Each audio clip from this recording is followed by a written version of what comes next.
service is there to help us, the people of this country. He is slashing the budget of so many of the departments that provide the services that we need in this country. People are hurting. We know the austerity agenda is only going to make worse the fact that our groceries are too high. Our rents are too high. People cannot afford to pay their mortgages. All of that is making it so difficult for working people. And as a member of the United Steelworkers, I will tell you, and I'm sure you already know, what it means if you're a steelworker up in Algoma, or in Hamilton, or some of the steel fabricating factories here in the city of Toronto. People are losing jobs.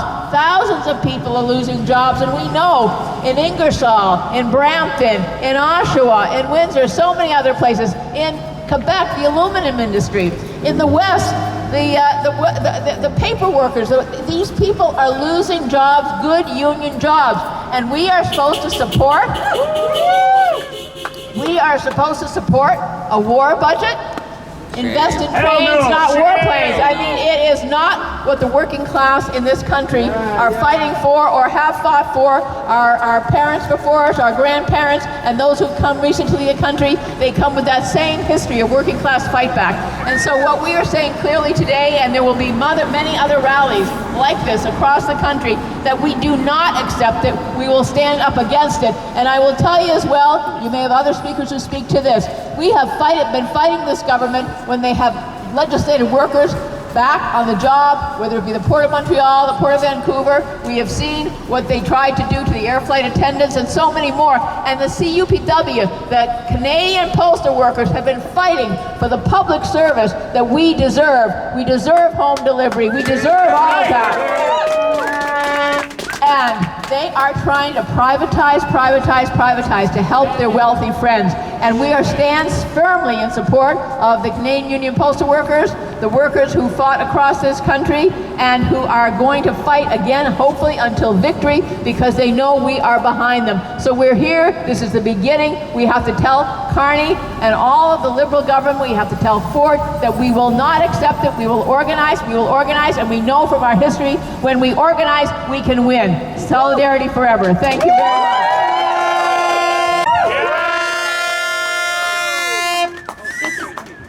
Good-looking group of people.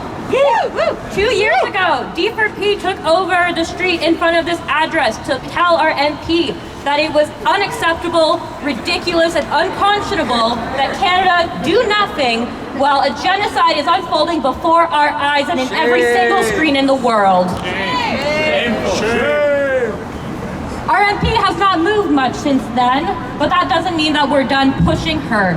There is an exciting new opportunity with a private members bill that's currently in Parliament called the No More Loophole Bill. Have y'all heard of it? Yes.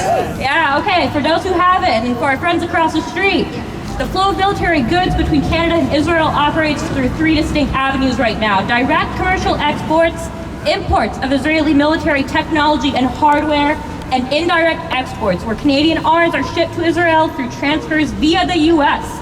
This uses a loophole that exempts military exports to the U.S. from having to go through Canada's permitting requirements, human rights risk assessment regime, and any measure of transparency. Every year, Canada exports over $1 billion of military goods to the U.S., the vast majority without permits, without regulation, or any tracking of their final destination. Our arms exports to any other country require permits and are evaluated for risk of being used to commit war crimes or other gross violations of human rights. But most of our military exports to the U.S. are exempt, and it's time to put a stop to that. As just one example, dozens of Canadian facilities produce components of the F-35 fighter jet, which are primarily transferred to Lockheed Martin's factory in Texas to be assembled, and then some are sent to Israel, where the IDF has been using them to drop 2,000-pound bombs on Gaza. The Canadian government has paused issuing direct permits for military exports to Israel, but it did not impact all exports. Canadian-made military goods have continued to flow to Israel through the U.S. loophole, which is what the No More Loopholes Act, formerly called an Act to Amend the Export and Import Permit Act, is hoping to do. This has been proposed by NDP MP Jenny Kwan a member of parliament who actually cares about her constituents, who actually does something when they are wrought over by grief every single day, looking at what's happening to our families and our comrades across the ocean and across the world. So come find me and other folks from D4P after. We've got some nifty pamphlets for you. You can pass them along. And most importantly, you can send a letter to your MP right now. There's a nifty QR code you can use. You don't have to type it yourself. You don't have to call. You don't have to go to their office, although you fucking should. All right. Good to see you, folks. As they are getting slashed at the knees, I want to invite up Jack Koppel from the Toronto and York Region Labour Council to talk about a campaign to save the postal workers. Thank you. If you live in Toronto, there's a good chance that over the last week, you received a leaflet in your mailbox. 150,000 leaflets were delivered all across the city, including to constituents in Davenport, Julie Zerowicz's riding, letting them know that their Liberal MP is directly attacking Canadian jobs, gutting Canadian infrastructure, and ending services that people rely on across the country. What am I speaking about? They are ending door-to-door delivery at Canada Post.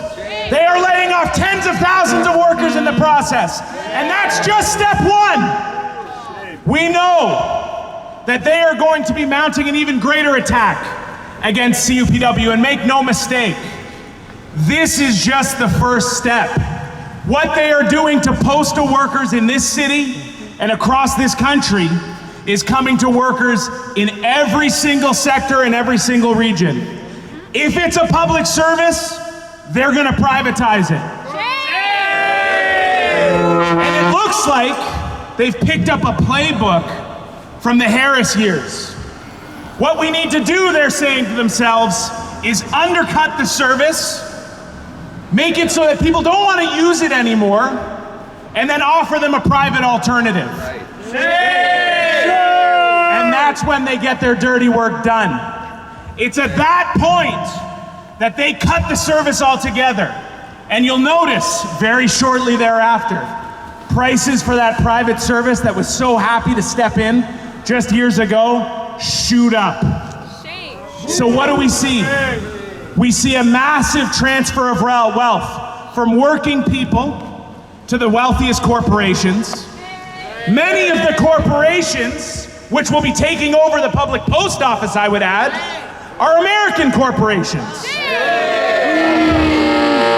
Key Trump ally Jeff Bezos from Amazon, he's licking his lips. He's loving this. He thought, well, Trump's great, he's doing good, he's cutting taxes for me. I didn't even have to bribe Carney, he's doing it for free.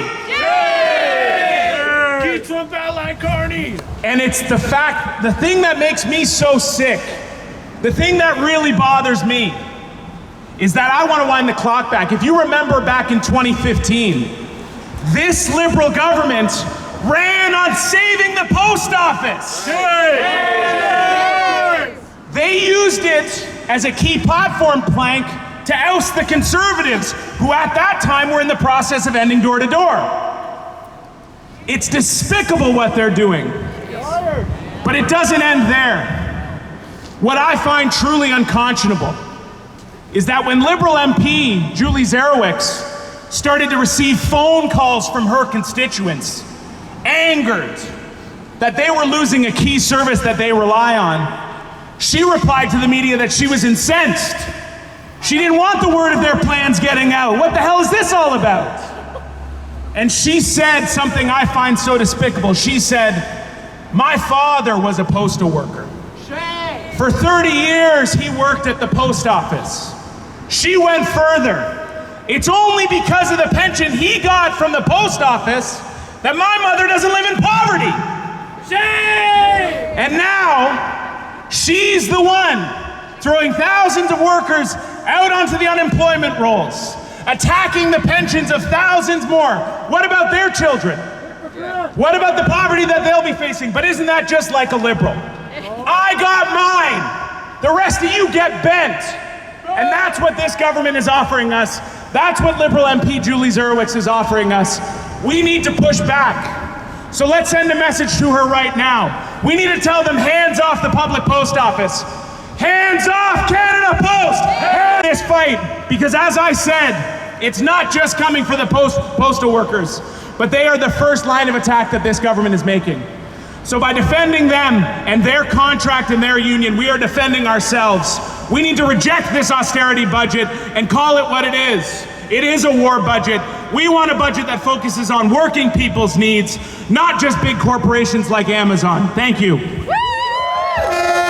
up for Jack. As we mentioned at the top, there's a basis of unity here. This budget is going to affect every section of Canadian society, from workers to peace groups to seniors to people on disability. So this doesn't end tonight. We need to work together and forge that unity and say, hell no to a war budget, no to a war budget, yes to a peace budget. The people, unite, marching disorder. That would be great.